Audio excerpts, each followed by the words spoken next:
안녕하세요. 오늘도 찾아주셔서 감사합니다. 오늘의 사연 시작하겠습니다. 안녕하세요. 저는 40대 남자입니다. 너무 분하고 억울한 일이 있었는데 그때를 생각하며 이렇게 사연을 보냅니다. 저와 아내는 5년 전에 만났습니다. 제가 30대 중반이고 아내는 20대 중반이었죠. 대기업에 다니고 있는 제가 보육원에 봉사활동을 갔을 때 처음 만났습니다. 제가 자청해서 봉사활동을 간 건 아니었고 회사에서는 매년 일정 시간의 봉사 시간을 채워야 했기에 그날도 보육원으로 봉사활동을 갔습니다. 아직 결혼 전이었고 아이가 없었지만 보육원 아이들을 보며 저는 결혼해서 아이를 낳으면 어떤 일이 있어도 제가 키워야겠다고 생각했어요. 처음 보육원에 갈 때는 외로운 아이들과 놀아주고 같이 밥 먹어주면서 그런 일을 할 줄 알았는데 할 일이 참 많았습니다. 방 청소, 화장실 청소, 빨래하기, 설거지하기 등 하루가 그냥 눈 깜짝할 사이에 지나가더라고요. 그런 보육원에서 하루를 아내 지휘 아래서 보냈습니다. 아내는 자기도 봉사활동으로 여기 왔다고 하며 그래도 몇 달 먼저 시작해서 이제는 처음 오시는 봉사자들을 인솔하고 있다고 하더라고요. 나이는 딱 봐도 어려 보였습니다. 그런데도 자기보다 10살이나 더 많은 사람들을 잘 이끌더라고요. 그런 당찬 모습이 좋아 보였습니다. 그렇게 첫 만남 이후 우리는 2달에 한 번씩 보육원에서 만나게 되었습니다. 자주 만나니 정이 들고 어려운 아이들을 같이 돌보면서 애틋한 마음에 서로 울기도 했습니다. 그렇게 1년을 지켜보다가 저는 이 여자면 평생을 함께해도 좋을 것 같다는 생각이 들었습니다. 그래서 보육원 밖에서도 연락하며 만나니 연인 사이로 발전하게 되었습니다. 연인 사이라고는 했지만 나이 차이가 걸렸습니다. 10살 차이가 나니 쉽게 결혼에 대해서는 말하기가 미안했거든요. 하지만 아내는 나이 차이는 생각하지도 않고 제 마음씨가 고와서 그런 건 문제가 안 된다고 하더라고요. 아내의 그 말에 저는 용기를 내어 프로포즈를 했고 아내는 망설임 없이 저의 청혼을 받아주었습니다. 결혼을 마음먹으니 이제 서로의 집안을 알아가야 했습니다. 아내는 그때 처음으로 자기 집안 얘기를 해주더라고요. 솔직히 놀랐습니다. 아내 집안이 잘 살고 있다는 거에. 아내는 씀씀이가 해프지 않았고 비싼 옷이나 가방은 전혀 없었거든요. 그런데 아내 아버님은 중소기업의 대표라고 했습니다. 연매출 70억 이상을 하는 회사의 대표님이라고 하였고 지금도 계속 상장 중이라고 하더군요. 그러다 장모님 얘기를 하려고 하는데 인상을 쓰면서 얘기하더라고요. 장모님은 새엄마라고 했습니다. 그래서 남동생이 하나 있는데 배다른 동생이라고 하더라고요. 아내가 고등학생 때 새엄마가 들어왔고 아내의 친엄마는 새엄마 때문에 쫓겨났다고 했습니다. 아내는 그때 친엄마랑 같이 살려고 했는데 장인어른이 절대 안 된다고 하였고 친엄마도 아내가 장인어른과 살아야 위자료를 많이 준다고 했기에 아내를 설득해서 지금은 친엄마와 연락도 안 하며 살고 있다 했습니다. 장인어른이 재혼하고 아내는 집에 손을 안 벌리고 살았다 합니다. 그래서 지금껏 혼자 아르바이트해서 살아왔다고 하더라고요. 아내의 당찬 모습에 그런 아픈 사연이 있다는데 놀랐습니다. 그래도 이제 결혼을 하기로 마음먹었기에 아내의 집으로 인사를 드리러 갔습니다. 아내의 집에 들어가니 장인어른은 탐탁지 않은 표정으로 저를 반겼고 장모님은 정말 잘 왔다며 좋아하셨습니다. 그날 처음 장모님을 봤는데 정말 잘 맞습니다. 아내가 얘기할 때는 그냥 새엄마라고만 했지 나이는 말해주지 않았거든요. 정말 제 또래라고 해도 믿을 정도로 어려 보였습니다. 그에 반해 장인어른은 장모님의 아빠뻘처럼 보일 정도였어요. 그리고 아내 남동생이 한 명 있는데 이제 초등학생이라고 하더라고요. 역시 돈이 많으니까 이렇게 젊은 아내랑 사나 생각했습니다. 장모님이랑 제가 밖에서 팔짱이라도 끼고 다닌다면 그냥 여자친구처럼 보인다고 할 정도였습니다. 그런 장모님이 사위라고 부르니 약간 어색하더라고요. 그리고 집을 나와서 아내한테 장모님 나이를 물어보니 이제 40을 넘겼다고 하더라고요. 저랑 5살밖에 차이가 안 나니 그럴 만도 있습니다. 장인어른은 저를 보고 아내랑 나이 차이가 많이 나는 거 아니냐며 뭐라 하셨는데 장모님은 저랑 당신도 10살 차이가 넘게 나는데 자기 딸은 10살 차이 나면 안 되는 거예요? 그렇게 얘기하자 더 이상 나이 차이에 대해선 말씀을 안 하시더라고요. 장인어른은 아내 친엄마를 버린 게 미안했는지 아내를 무척이나 챙기셨습니다. 그리고 아내가 좋은 남자 만나길 너무나 원했기에 저를 더욱 꼼꼼히 본 것 같아요. 장인어른의 면접 아닌 면접을 보고 어느새 저에 대한 믿음이 생기셨는지 저를 사위로 받아주셨습니다. 우리 집은 아내 바른 모습에 무조건 좋다고 하셨죠. 그렇게 두 집안의 상견례를 진행했습니다. 우리 집에선 역시나 장모님을 보고 놀라시더라고요. 상견례 전에 부모님께 장모님이 40대 초반이라서 많이 젊어 보일 거라고 미리 말씀을 드렸지만 생각보다도 너무 젊은 외모에 다시 한번 놀라셨습니다. 그리고 장인어른이 그만큼 더 늙어 보여서 더 그렇게 느끼셨던 것 같습니다. 장모님이 너무 젊은 건 외에 별다른 문제 없이 상견례는 잘 마무리되었고 우리는 결혼하게 되었습니다. 결혼 날짜가 잡히고 장인어른이 저를 불렀습니다. 장인어른 회사에 가니 정말 의리의리했습니다. 이 회사가 나중에 내 회사가 될 수도 있겠다는 상상을 하며 아버님이 계신 방으로 들어갔어요. 아버님이 저를 부른 이유는 신혼집이며 혼수 관련해서 얘기하고 싶다고 하셨어요. 저는 그동안 1억 정도 모아서 추가적으로 대출받고 전셋집을 알아보고 있다 했어요. 그러자 아버님은 우리 딸한테 미안하기도 하고 딸한테 해준 게 없어서 결혼에 들어가는 비용은 다 내주고 싶은데 괜찮겠나? 자네만 허락해주면 자네 회사 근처 아파트 하나 해주고 싶은데 아내는 아버님께 손을 벌리고 싶지 않아서 저한테도 우리 소박하게 시작하자고 했었는데 아버님이 그런 아내 때문에 저를 불렀다고 생각했어요.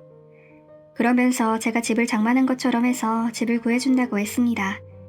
저도 아내의 마음을 알긴 알겠지만 아버님의 이런 부탁을 안 들어드릴 수가 없었어요.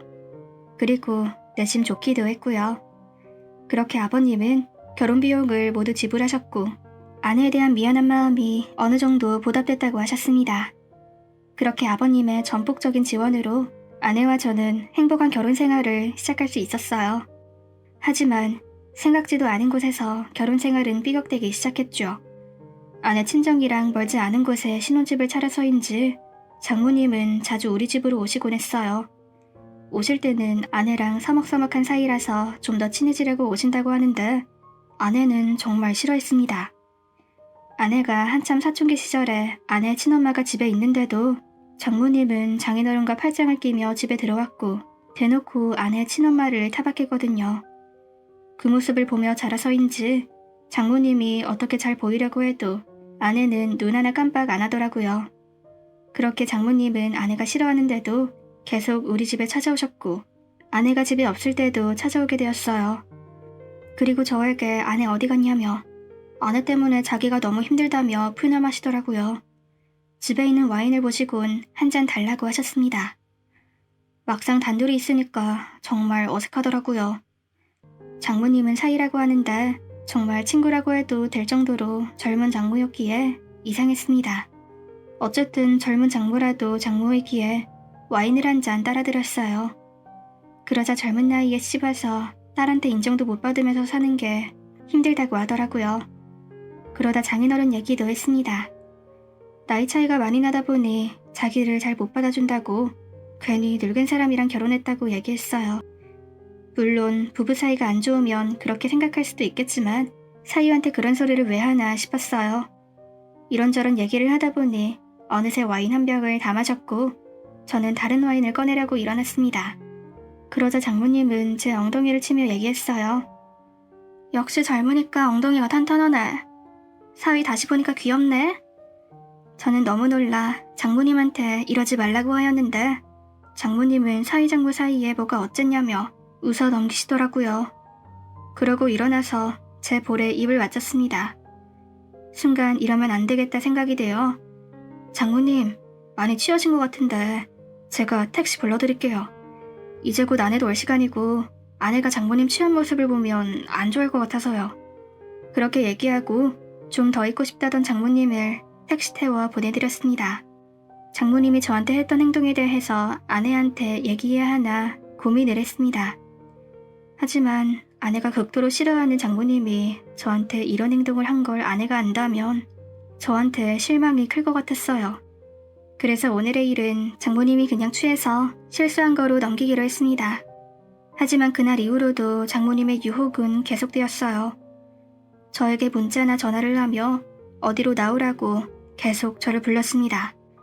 하지만 그때마다 저는 다른 일이 있어서 못 간다며 장모님을 피했습니다. 그러자 장모님께서 전화하셨어요. 자네, 왜 이렇게 나를 피하는 거지? 내가 뭐 어쨌다고 그러는 거야. 나도 다 생각이 있으니까 알아서 해. 화를 내시면서 전화를 끊었습니다.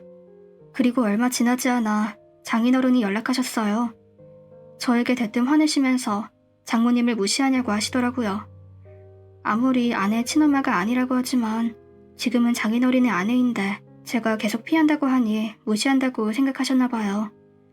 저는 장모님이 장인어른한테 어떻게 얘기했길래 이러시나 했어요.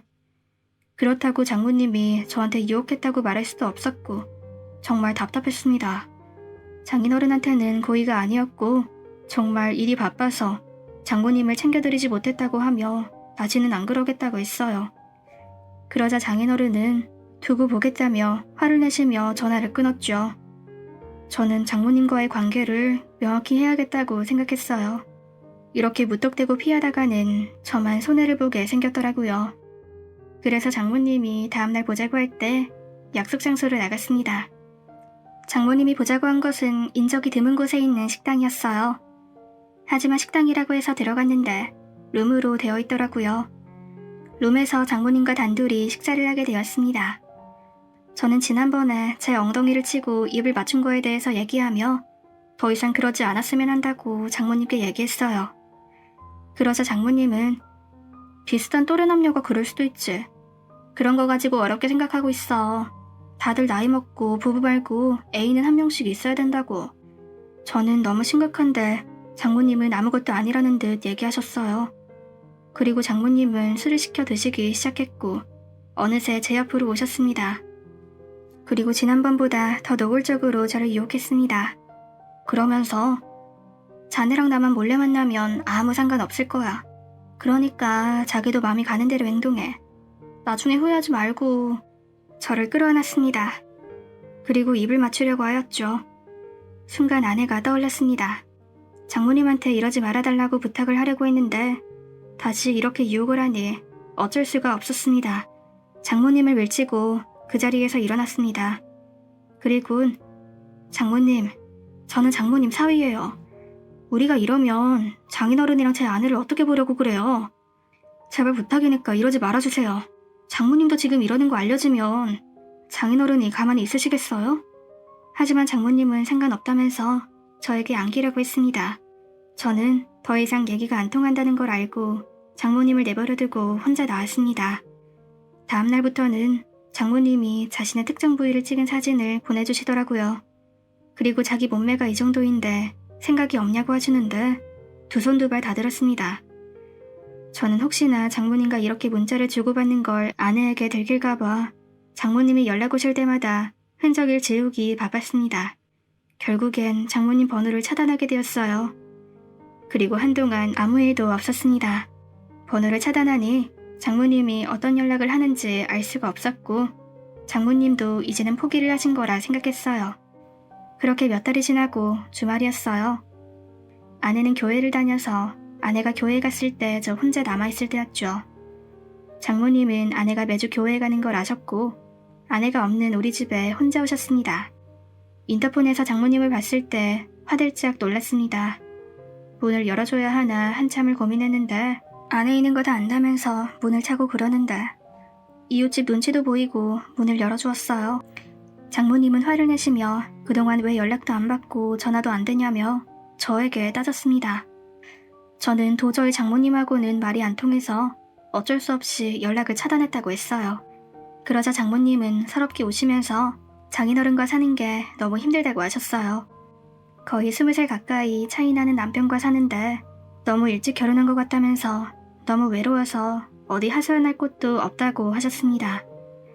그렇게 우시는데 아내는 곧 돌아올지도 모르고 장모님을 싫어하는 아내가 이 광경을 본다면 오해할 수도 있을 것 같아 장모님을 진정시켜드려야 할 것 같았어요.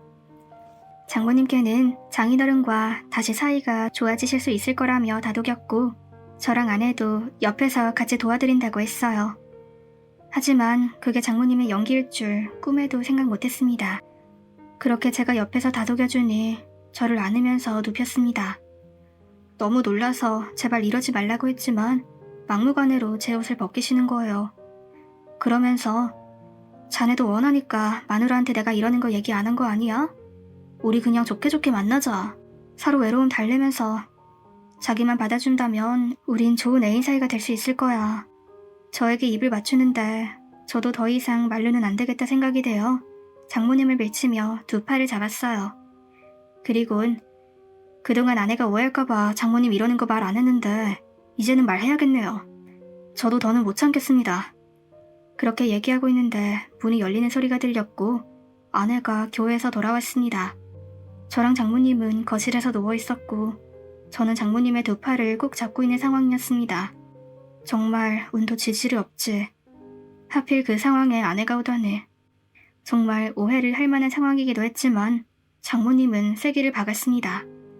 갑자기 엉엉 울면서 제발 이러지 말라고 했고 아내한테는 살려달라고 하는데 그 상황만 보니 저만 나쁜 놈이 되었습니다. 아내는 달려와 제 뺨을 때렸고 울고 있는 장모님을 일으켜 세웠습니다. 그리고 저한테 오빠 미쳤어? 새엄마라고 하지만 지금은 내 엄마라고. 그런 사람한테 지금 뭐 하는 짓이야? 그러고도 사람이야? 그렇게 얘기하고 장모님은 집으로 모셔다 드리고 돌아왔습니다. 오자마자 저한테 오빠한테 실망해서 더는 못 살 것 같아. 다른 여자도 아니고 장모님한테 그런 남자가 어딨어. 지금 아이도 없으니까 그만 헤어지자. 정말 제가 울고 싶었습니다. 처음엔 장모님이 저한테 들이댔을 때 그냥 솔직히 얘기할 걸 후회했습니다. 하지만 오늘의 그 상황만 보고서는 다 제가 잘못한 것처럼 보였을 거라 생각했어요. 그래도 이 억울함을 풀어야만 했습니다.